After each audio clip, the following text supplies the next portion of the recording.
Hello and welcome everyone. मैं सचिन विश्वकर्मा स्वागत करता हूं आपका आपके अपने फेवरेट प्लेटफॉर्म बीएससी एग्रीकल्चर से संबंधित तैयारी के लिए सबसे सर्वश्रेष्ठ प्लेटफॉर्म कृषि शिक्षा पर।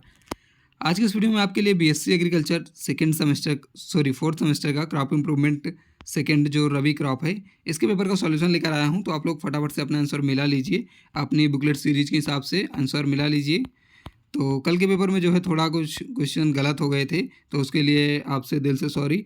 आपसे सॉल्यूशन चाहे जितना लेट हो, लेकिन सॉल्यूशन जो है 100% सही आएगा। किसी न किसी ऑथेंटिक सोर्स से ही मिलाकर जो है सॉल्यूशन को बनाया जाता है। तो आप लोगों को वीडियो अच्छा लगे तो वीडियो को लाइक करिएगा और अपने सभी दोस्तों के पास शेयर कर दीजिए, ताकि वो लोग भी फटाफट से अपना आंसर मिला पाएँ। बाकी जिन क्वेश्चंस का आंसर हमें नहीं पता होगा उसको मैं स्किप कर दूंगा। चलिए शुरू करते हैं। क्वेश्चन है कि वैज्ञानिक ने एंथोसायनिन उत्पादन में वृद्धि के साथ नीले टमाटर बनाने के लिए निम्नलिखित में से किस विधि का उपयोग किया था। तो इसका जो है करेक्ट आंसर हमें नहीं मिल पाया है।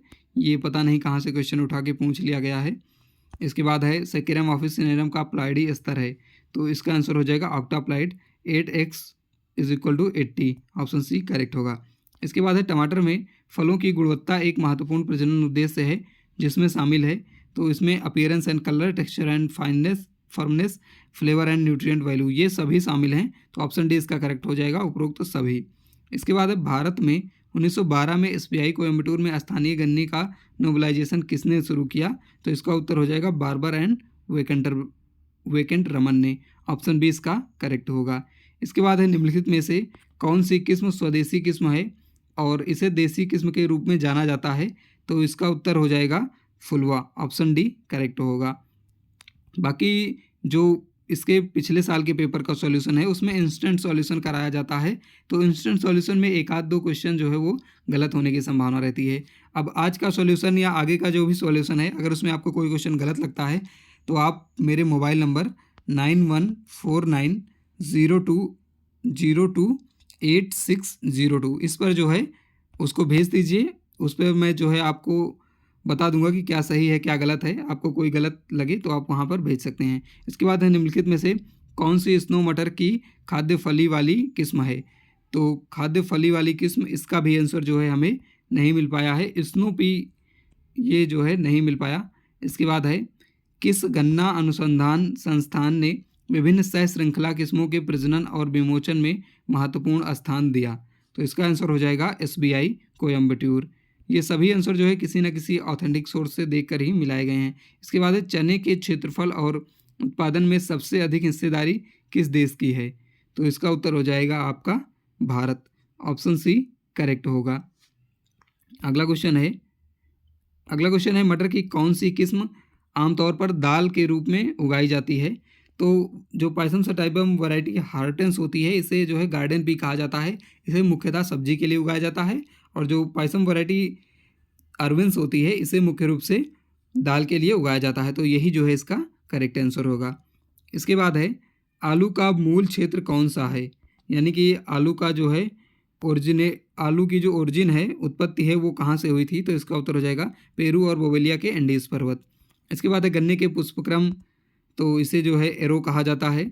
फिर है सरसों के तेल में तीखापन किसके कारण होता है। तो ये होता है एलिल आइसोथायोसाइनेट के कारण। ऑप्शन बी करेक्ट होगा।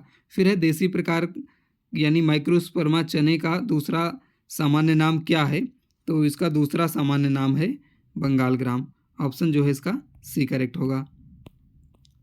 इसके बाद है किस जंगली प्रजाति को मूल रूप से गेहूं में डी जीनोम का योगदान देने वाला माना जाता है।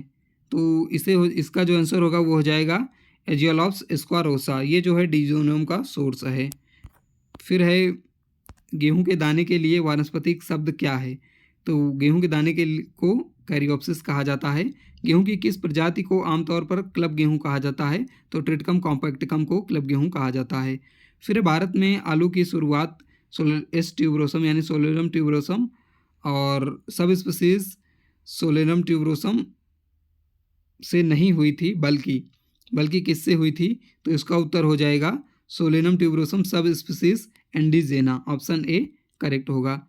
इसके बाद है किस प्रजाति की खेती की जाने वाली चने का जंगली पूर्वज माना जाता है। तो चने का जंगली पूर्वज इसमें जो है सिसम रेटिकुलेटम को माना जाता है।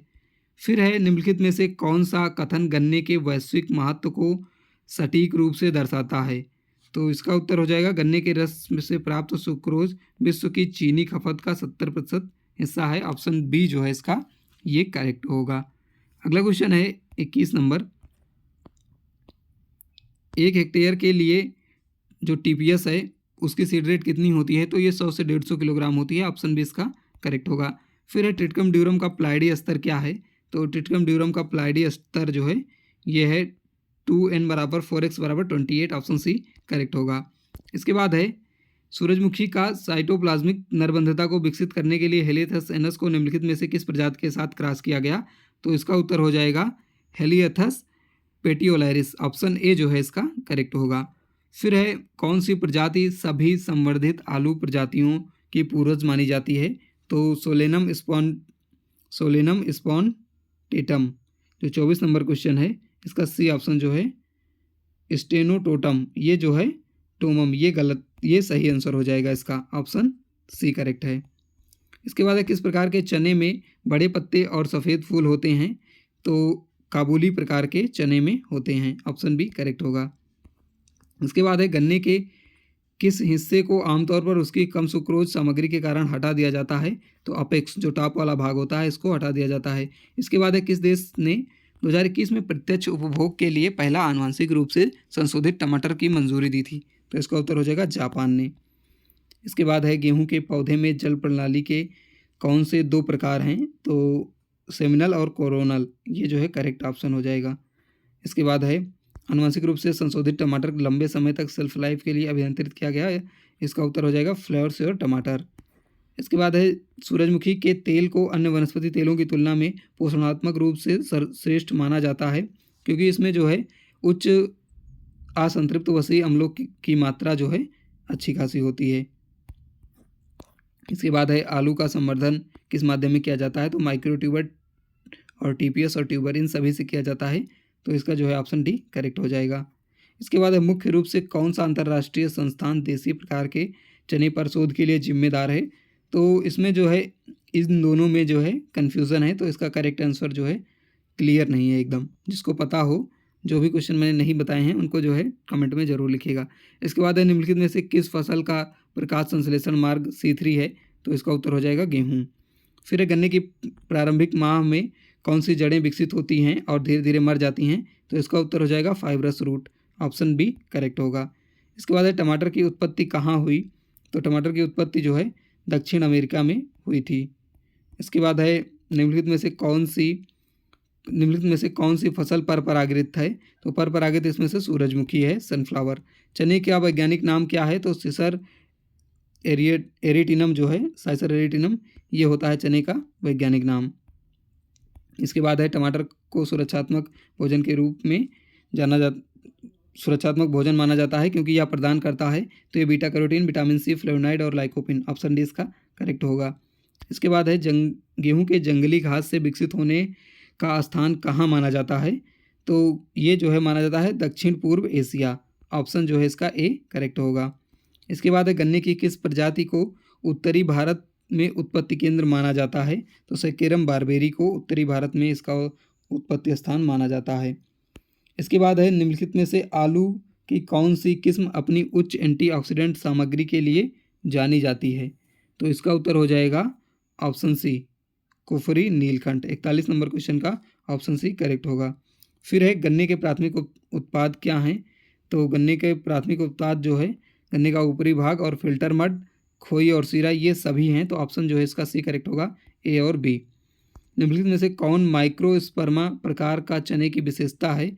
तो जो माइक्रोस्पर्मा चना है उसमें अलग अलग रंग के छोटे बीज होते हैं। ऑप्शन डी करेक्ट होगा।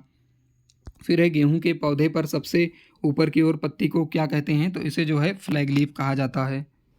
इसे फ्लैग लीफ कहा जाता है। ऑप्शन ए इसका करेक्ट होगा। इसके बाद है पाइसम सटाइबम को द्विगुणित गुणसूत्र संख्या है। जो पाइसम सटाइबम है इसमें द्विगुणित गुणसूत्र संख्या 2n बराबर 14 होती है। फिर है गन्ने के डंठल को कुचलने और रस निकलने के बाद बचे हुए रेशेदार अवशेष को कहा जाता है? तो इसे जो है वेगास कहा जाता है। वेगास मतलब होता है खोई। इसके बाद है निम्नलिखित में से कौन सा आलू में पाया जाने वाला मुख्य भंडारण प्रोटीन है? तो इसका उत्तर हो जाएगा पटाटिन। ऑप्शन बी करेक्ट होगा। चने के सिसर एरिटिनम का उत्पत्ति क्षेत्र माना जाता है, तो ये दक्षिण पूर्वी तुर्की और उससे सटा हुआ सीरिया क्षेत्र माना जाता है। फिर है मटर के आइडियोटाइप प्रजनन में स्टिप्यूल आकार में कमी और पत्तियों के लिए टेंड्रिल प्रतिस्थापन में से कौन से जीन जुड़े हैं जिन्हें वर्णात्मक नाम पत्ती हरित प्राप्त हुआ? तो इसका उत्तर हो जाएगा AF AF ST ST, option C correct होगा। इसके बाद है टमाटर की गुणसूत्र संख्या क्या है? तो टमाटर की गुणसूत्र संख्या 2n = 2x = 24 होती है। इसके बाद है अगला क्वेश्चन कि भारत में मटर उत्पादन में सबसे अधिक योगदान किस राज्य का है? तो उत्तर प्रदेश करेक्ट होगा। फिर है निम्नलिखित में से कौन सा प्रमुख कीट रेपसीड और सरसों की फसल को प्रभावित करता है? तो ये हो जाएगा सॉफ्लाई, मस्टर्ड सॉफ्लाई, ये ऑप्शन भी करेक्ट होगा। इसके बाद है पानी में अघुलनशील गेहूं के आटा प्रोटीन को क्या कहा जाता है? तो इसे जो है ग्लूटिन कहा जाता है। फिर है आधुनिक खेती वाले अधिकांश गन्ना शर्करा विकास में मुख्य रूप से कौन सी 2 प्रजातियां शामिल हैं? तो इसमें जो है ऑप्शन सी करेक्ट होगा, सेकेरम ऑफिसिनेरम और सेकेरम स्पॉन्टेनम, ऑप्शन सी इसका करेक्ट हो जाएगा। इसके बाद अगला क्वेश्चन है ब्रेस्का जंसिया निम्नलिखित में से किन 2 प्रजातियों के संकरण से उत्पन्न हुआ है? तो ब्रेस्का जंसिया इसमें से ब्रेस्का रापा और ब्रेस्का नाइग्रा से उत्पन्न हुआ है। इसके बाद है निम्नलिखित में से कौन सा देसी गन्ने का देश में जो है कौन सा देश है जो गन्ने का सबसे बड़ा उत्पादक है? तो ये हो जाएगा ब्राज़ील, ऑप्शन डी करेक्ट होगा। फिर है गेहूं की बाली के किस भाग को फूलदार ग्लूम और पेलिया होते हैं? तो spikelet consist of the flowering glume and palea, इसका जो करेक्ट ऑप्शन होगा वो हो जाएगा आपका फ्लोरेट, ऑप्शन बी जो है करेक्ट होगा, फ्लोरेट इसका करेक्ट होगा। इसके बाद है निम्नलिखित में से किस फसल पौधे को पुष्पक्रम कैपिटुलम प्रकार का होता है? तो ये जो आपका हेलियथस एनस होता है सूरजमुखी, इसका कैपिटुलम होता है, ऑप्शन बी करेक्ट होगा। इसके बाद है सिमिट, तो सिमिट जो है गेहूं से संबंधित है, गेहूं का अनुसंधान कार्य सिमिट में होता है। इसके बाद है गन्ने की किस प्रजाति में उच्च शर्करा सामग्री, उच्च रस शुद्धता, कम गैर चीनी और स्टार्च, उच्च डंठल वजन, कम फाइबर सामग्री, शीघ्र परिपक्वता और उच्च टन भार होता है? तो ये सेकेरम ऑफिसिनेरम इसका करेक्ट उत्तर हो जाएगा। तो वीडियो अच्छा लगा तो वीडियो को लाइक करिएगा और आप लोग जो है अपने आगे वाले सेमेस्टर से संबंधित तैयारी हमारे चैनल पर कर सकते हैं, उसकी वीडियोस अपलोड हैं। बाकी आपको हेल्पफुल लगे हमारा चैनल तो उसको सब्सक्राइब भी कर सकते हैं, टेलीग्राम चैनल ज्वाइन कर सकते हैं।